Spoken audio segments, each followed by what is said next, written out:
Capítulo 1. Entre guerras. En los pueblitos allá era un mundo muy chiquito. José Rubio.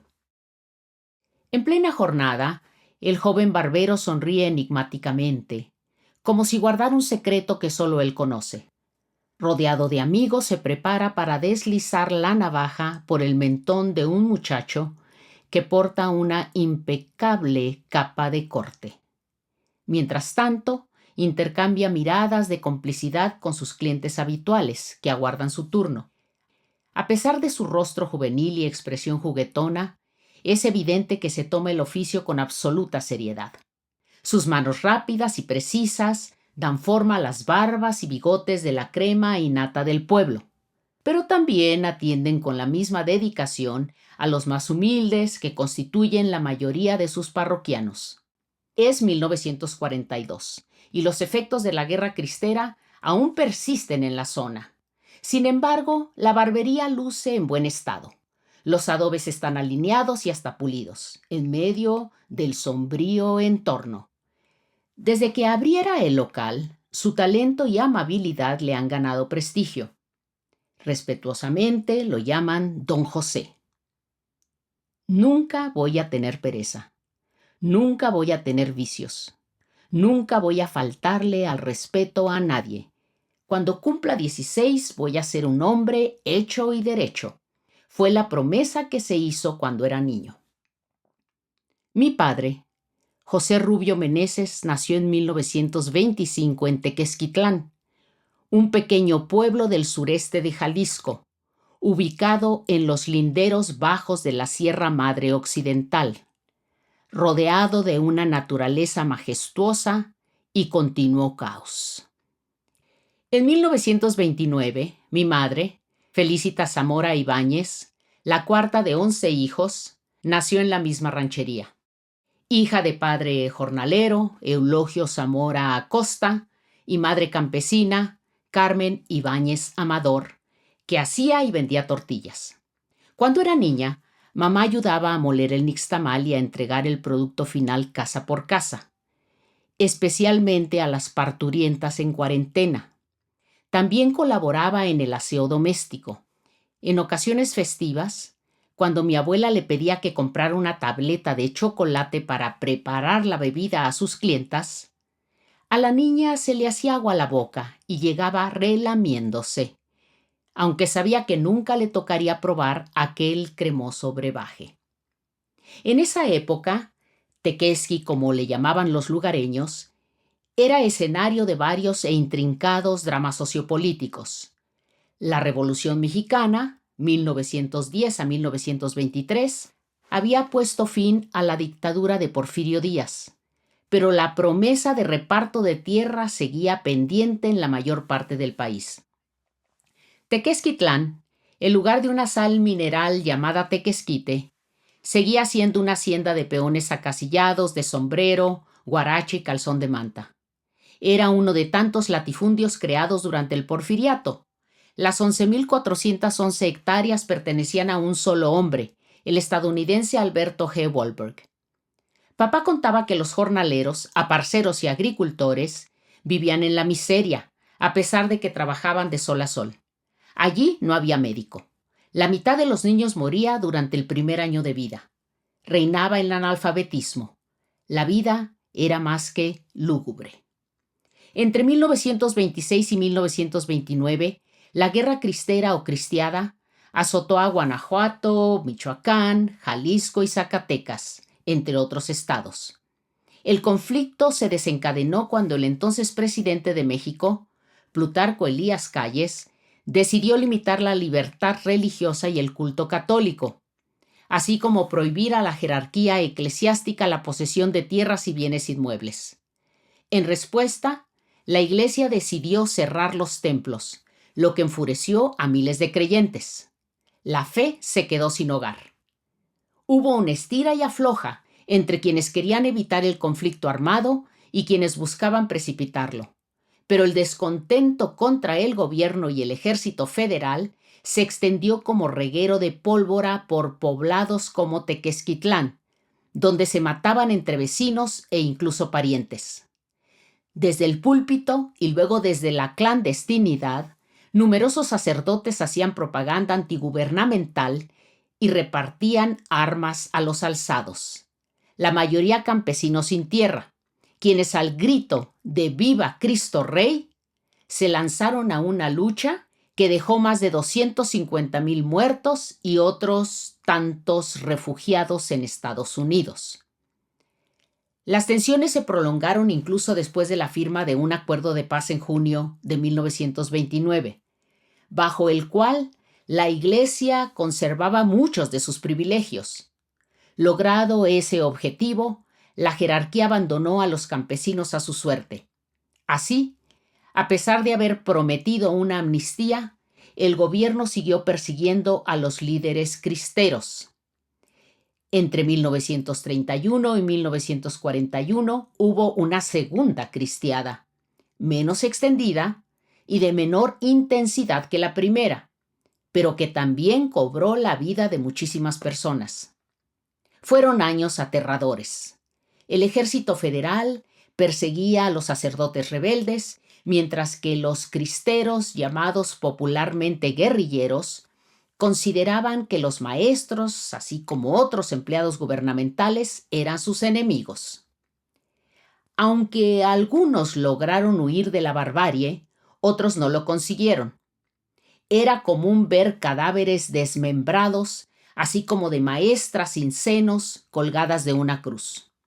Los suertudos morían en balaceras o sencillamente desangrándose en la plaza del pueblo. En muchas rancherías, como la de mis padres, se cerraron las escuelas. La escritura y la lectura fueron reemplazadas por la destrucción. Los vendedores de raspado fueron sustituidos por cuerpos mutilados y sueños rotos. En templos y veredas se sucedían las imágenes de sacerdotes, cristeros o soldados ejecutados. La nueva norma eran los saqueos, las desapariciones y los robos, así como las violaciones de muchachas y mujeres. Todo andaba tan mal que incluso sorprendía que saliera el sol. Cuando empezó la cristiada, papá tenía 1 año y mamá nació en plena guerra civil. No había condiciones para vivir la niñez. Desde muy chicos, no solo oyeron hablar de las atrocidades cometidas en nombre o en contra de la religión católica, sino que también fueron piezas activas en esa versión adulta de ajedrez psicótico. Una noche, escondida bajo una cama de madera y seguramente rogando ser invisible, la niña Felicitas presenció la muerte de su hermana mayor, momentos después de que las balas estallaran en sus senos lactantes. Puesto que los enemigos de su marido no lo encontraron, porque había huido por un pitazo, asesinaron a Calixtra. En la agónica oscuridad, con los pequeños hijos salpicados por la sangre de su madre, con la boca abierta, por gritos silenciosos, mamá se preguntaba cómo era posible que su corazón siguiera latiendo. Por si eso no fuera suficiente, pululaban las amenazas y las delaciones, motivadas por convicción, venganza o para apropiarse de los bienes de otros. En ese ambiente de violencia, la vida cotidiana seguía entretejida por los atavismos de la cultura de servidumbre propia de los latifundios, como también por los de la fe católica, sedimentada durante 400 años. Papá nació fuera del matrimonio, pero irónicamente demostró ser todo menos un bastardo. Mi abuelo Anselmo Rubio Sánchez, un carnicero asentado, mantenía una relación con Virginia Meneses Vidrio, una viuda de Tequesquitlán, 28 kilómetros al sur de donde él vivía en Cihuatlán, con sus 5 hijos y esposa. Virginia ya tenía una hija, María Guadalupe o Tía Lupe, como eventualmente todos le llamamos. Anselmo y Virginia tuvieron 4 hijos.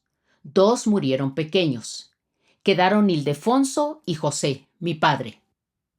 Su madre y media hermana, con quien forjaría un apego eterno, lo cuidaban. Desafortunadamente, cuando él apenas tenía 3 años, Virginia murió de pulmonía. José, Lupe e Ildefonso fueron entregados a sus tíos maternos, Anastasio y Arcadia Gil, que no podían tener hijos. El padre, Anselmo, desapareció de sus vidas. Los Gil, a quienes papá se refería como padres de crianza, hicieron lo mejor que pudieron, pero la vida de los huérfanos no siempre fue un cuento de hadas. Por ejemplo, mi padre nos contaba que la pareja no se llevaba bien. Dormían en camas separadas. A menudo, en la penumbra, Arcadia se levantaba descalza y sacaba unos pesos del pantalón del marido. Al día siguiente, culpaba al niño del robo y lo castigaba por sus indiscreciones nocturnas. Esas y muchas otras injusticias dejaron una huella indeleble. Ya adulto, se ponía nervioso cuando oía pasos descalzos, pues revivía la humillación. De hecho, muchos años después, cuando finalmente compró una casa, insistió en que estuviera totalmente alfombrada. Igual que su hermano Ildefonso, que murió muy joven, José aprendió a trabajar el campo y a cuidar vacas, marranos y caballos.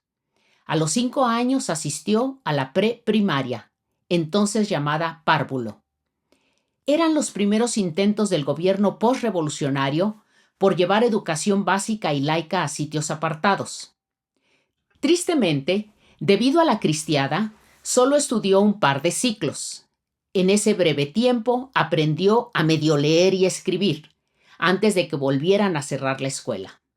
Aunque su experiencia escolar fuese tan corta, la semilla del aprendizaje le abrió la mente para soñar con posibilidades.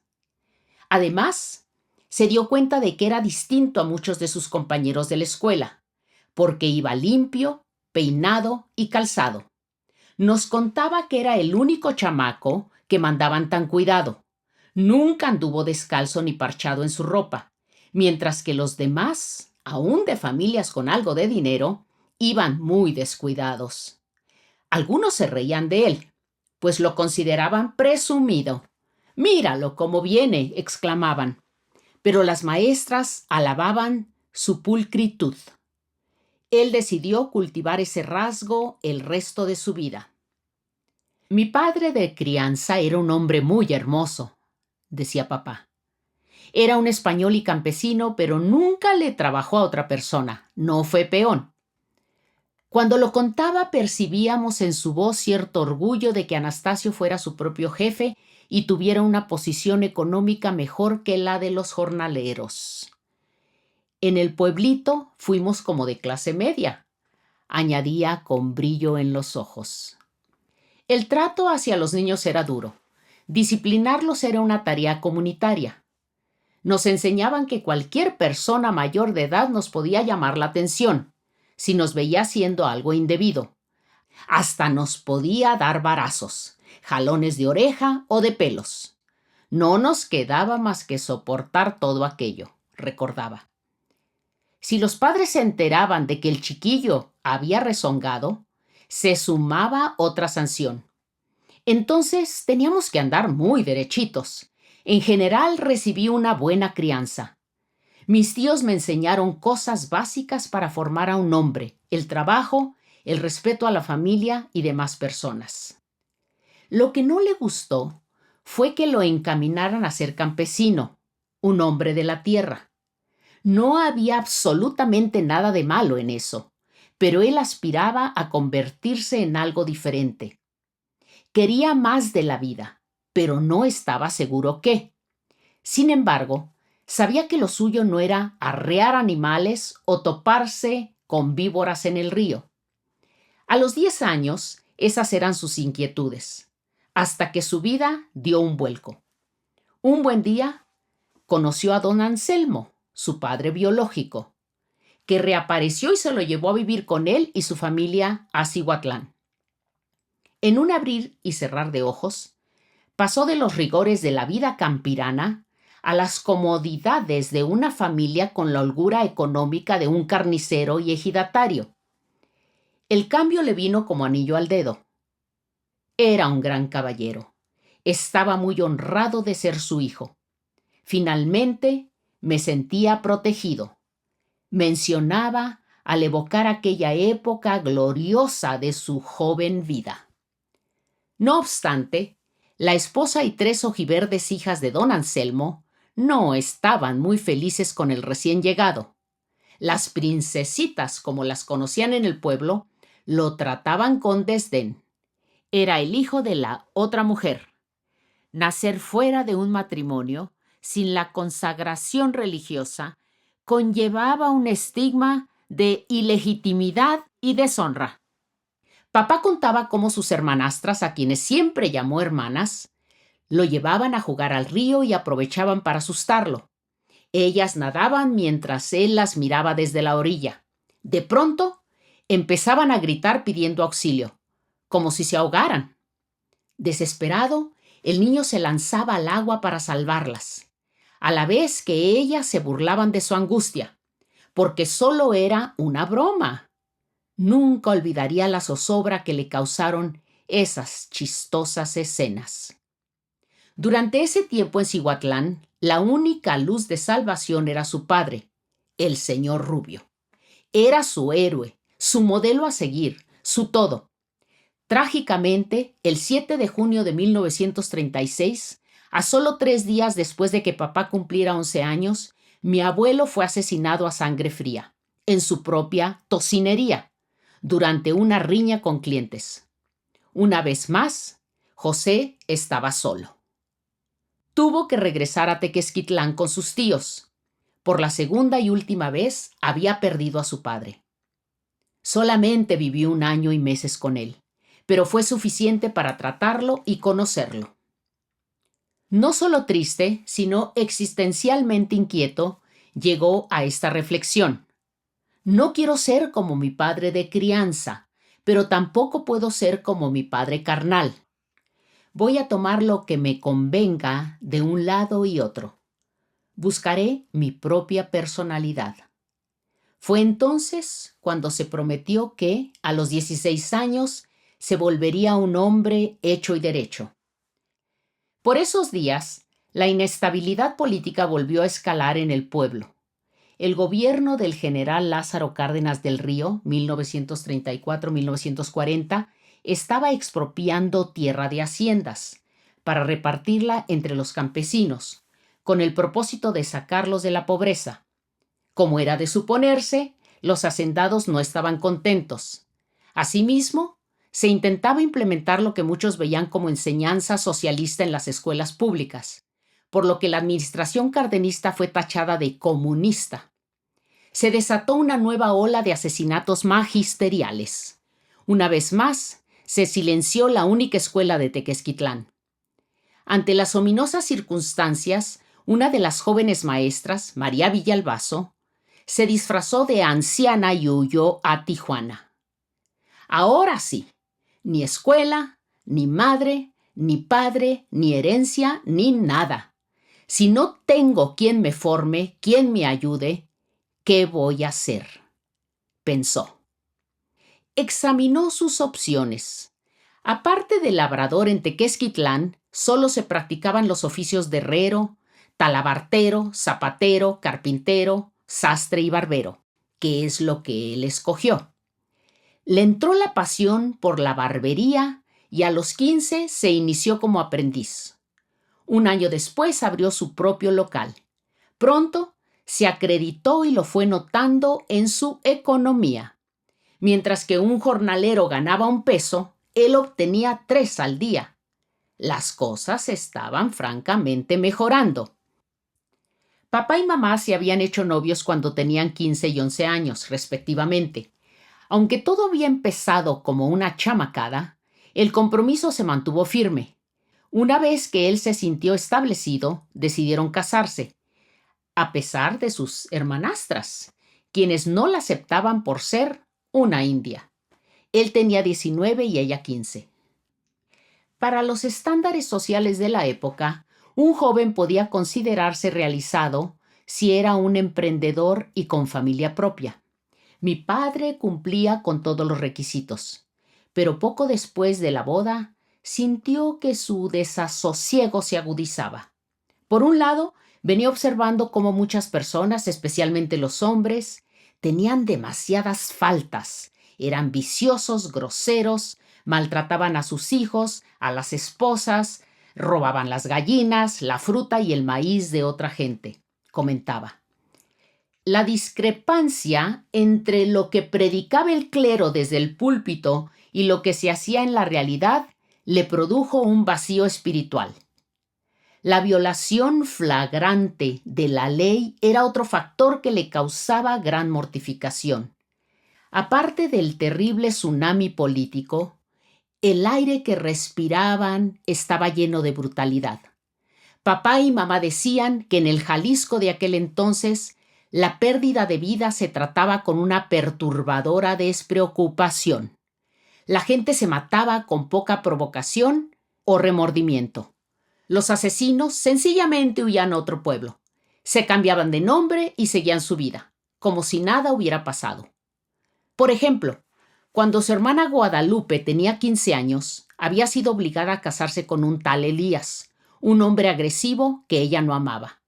Su infeliz unión creó un hijo y una hija. Y un día, cuando la estaba amamantando, el marido llegó con manchas de sangre en manos y ropa. Le dijo que acababa de matar a un fulano y que tenía que huir. Por suerte, Lupe nunca volvió a verlo. Al poco tiempo, la bebé enfermó y murió. Hasta su último aliento a los 93 años, mi tía estuvo convencida de que había sido tal el choque emocional que su propia leche envenenó a la pequeña. Por otro lado, excepto por el corto periodo en Cihuatlán, papá nunca había salido de Tequesqui. Tenía hambre de aventuras, pero ¿a dónde ir? Tijuana siempre salía a relucir. Era el refugio ante sufrimientos inimaginables. Nunca se consideraba al Distrito Federal ni ningún otro lugar. Después de unos años en la frontera, el paso natural era cruzar a Estados Unidos. A mi padre, el puro nombre le fascinaba. No sabía bien qué había en el otro lado, aunque desesperadamente pensaba que tenía que ser algo mejor. Su deseo de irse de Tequesquitlán se volvió insoportable. Ya no se hallaba ahí, pero se sentía responsable de su esposa, que estaba embarazada, y no se atrevía a llevarla a lo desconocido. ¿Qué hacer? Habló con su suegro, quien inútilmente trató de retenerlo, pero papá estaba decidido. Este era el plan. Mamá volvería a casa de sus padres y él se iría por un año. Si le iba bien, regresaría por su familia. Si le iba mal, retomaría su vida en el pueblo. Pero por lo menos sabría que lo había intentado. Mi abuelo no estaba contento. Mi madre tampoco. Bueno, creo que ni las gallinas del patio estuvieron de acuerdo. Pero nada lo disuadió. Empacó su equipo de barbería y le prometió a Felicitas que regresaría con un mejor futuro para ellos. El 20 de septiembre de 1944, él y otros 4 jóvenes salieron a Tijuana. Es decir, se lanzaron a lo nunca visto.